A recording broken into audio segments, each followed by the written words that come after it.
प्रिय श्रोताओं, आज की हमारी कहानी है पुत्र की इच्छा रखने वाले यह जानकारी अवश्य पढ़ें, कहीं आपको पछताना ना पड़े।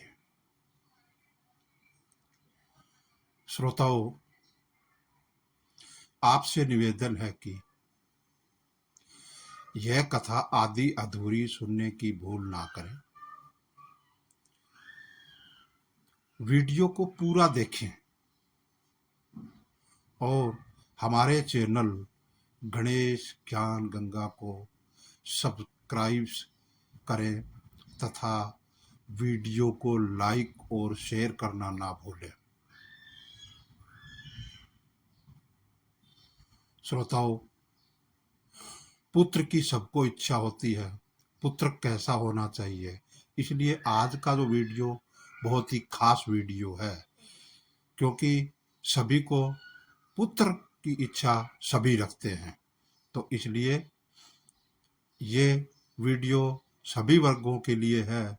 आप इस वीडियो को पूरा देखें और लोगों के पास ज़्यादा से ज़्यादा शेयर करें, यह जानकारी सब लोगों तक जा सके। तो इस वीडियो को हम एक कहानी के माध्यम से करेंगे। तो महाराजा चित्रकेतु पुत्रहीन थे।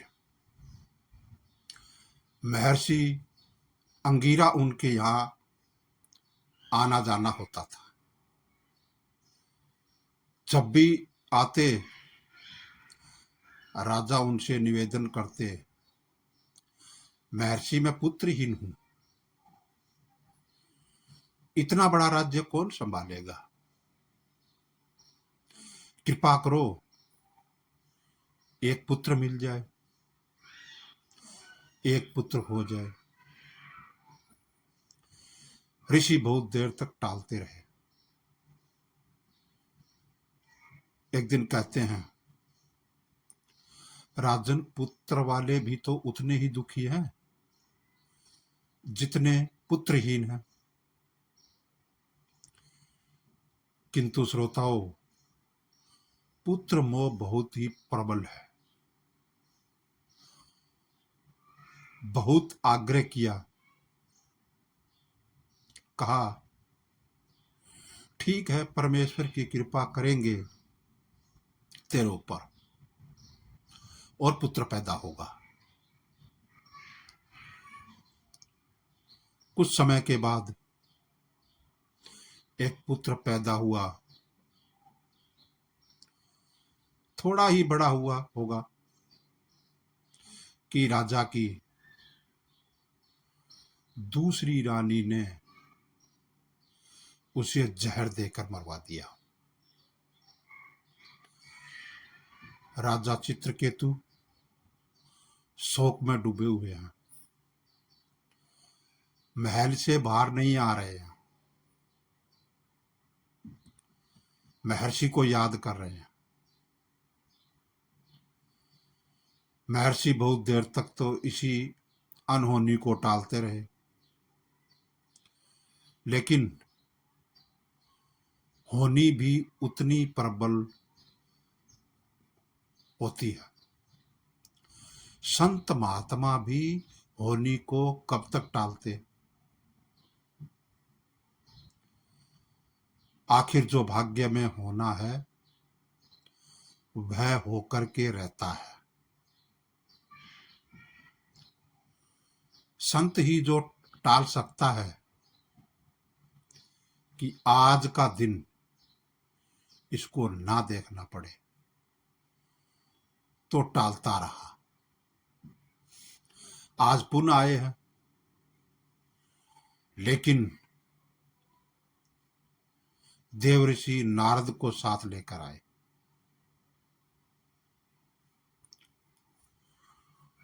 राजा बहुत परेशान है। देवऋषि राजा को समझाते हैं कि तेरा पुत्र जहां चला गया है वहां से लौट कर नहीं आ सकता। शोक रहित हो जा, तेरे शोक करने से तेरी सुनवाई नहीं होने वाली है। बहुत समझा रहे हैं राजा को, लेकिन राजा फूट फूट कर रो रहा था। ऐसे समय में एक ही शिकायत होती है कि यदि लेना ही था तो दिया क्यों। यह तो आदमी भूल जाता है कि किस प्रकार से आदमी मांग कर लेता है। मन्नतें मांगकर इधर उधर जाकर लिया है पुत्र हो, लेकिन आज उन्हें भी उलाहना दे रहे हैं। देवऋषि नारद राजा को समझाते हैं कि पुत्र 4 प्रकार के होते हैं। पिछले जन्म का बैरी अपना बैर चुकाने के लिए पैदा होता है, उसे शत्रु पुत्र कहा जाता है। पिछले जन्म का ऋणदाता अपना ऋण वसूल करने आता है। हिसाब किताब पूरा होता है, जीवन भर का दुख देकर चला जाता है।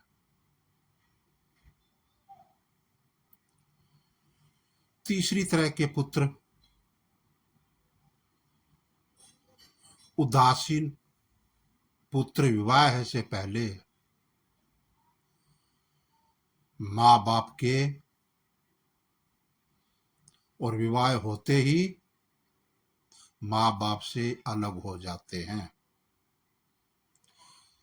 कि अब मेरी ओर आपकी निभ नहीं सकती।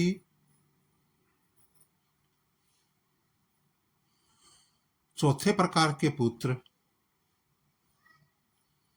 सेवक पुत्र होते हैं। माता पिता में परमात्मा को देखने वाले सेवक पुत्र सेवा करने वाले उनके माता पिता की सेवा, परमात्मा की सेवा, माता पिता की सेवा हर किसी की किस्मत में नहीं होती है। कोई कोई भाग्यवान है जिसको यह सेवा मिलती है। उसकी साधना की यात्रा बहुत तेज गति से आगे चलती है।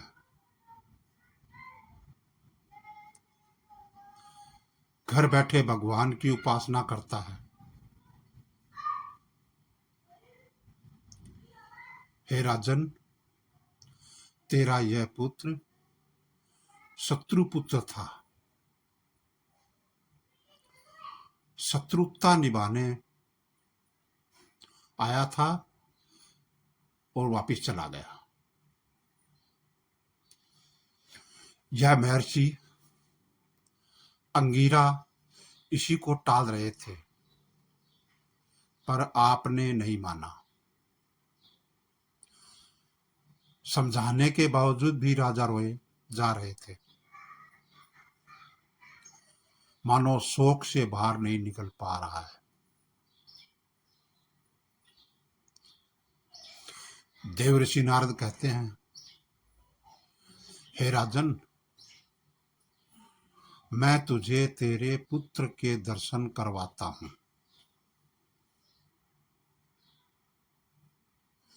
सारे विधि विधान तोड़कर तो देवऋषि उसके मरे हुए पुत्र को लेकर आए।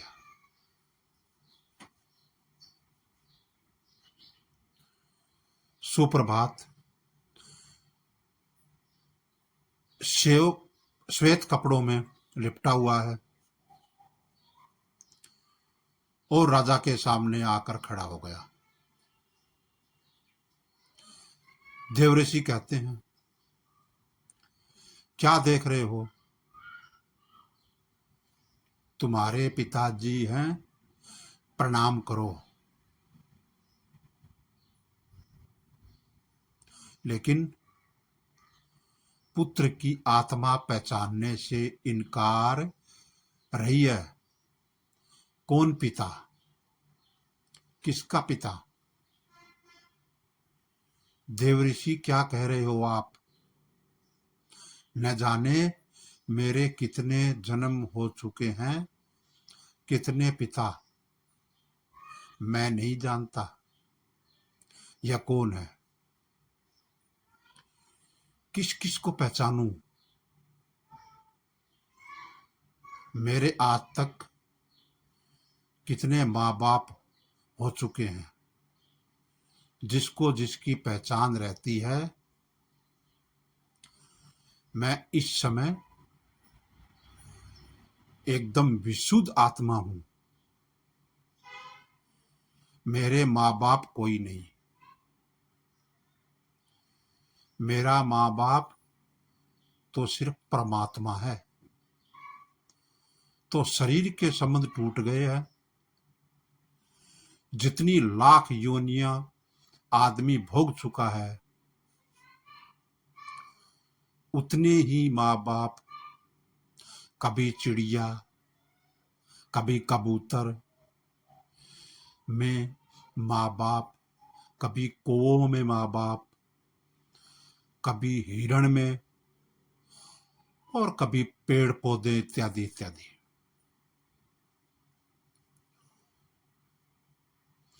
सुन लिया राजन? यह अपने आप बोल रहा है, जिसके लिए मैं बिलख रहा हूं। वह मुझे पहचानने से इनकार कर रहा है। समझाया, पुत्र मोह केवल इंसान के मन का भ्रम है। सत्य सनातन तो केवल और केवल परमात्मा है, भगवान है।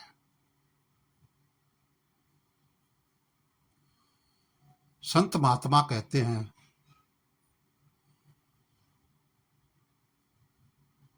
जो माता पिता अपने पुत्र को, अपनी पुत्री को इस जन्म में सुसंस्कारी नहीं बनाते,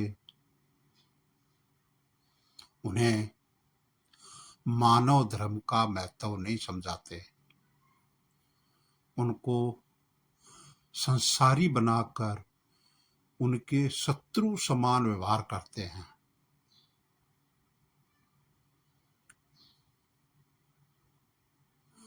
तो अगले जन्म में उनके बच्चे शत्रु और बैरी पुत्र उनके घर पैदा होते हैं।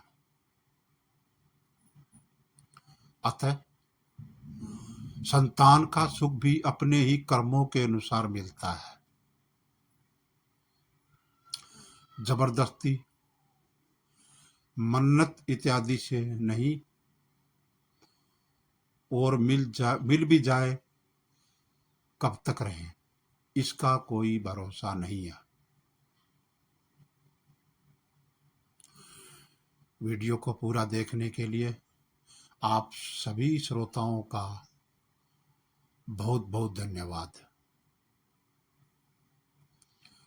श्री गणेश ज्ञान गंगा चैनल को लाइक और सब्सक्राइब करें और वीडियो को ज़्यादा से ज़्यादा लोगों तक शेयर करें और प्रेम से बोलें, गणपति जी बाबा की जय, भोले भंडारी की जय। हर हर महादेव।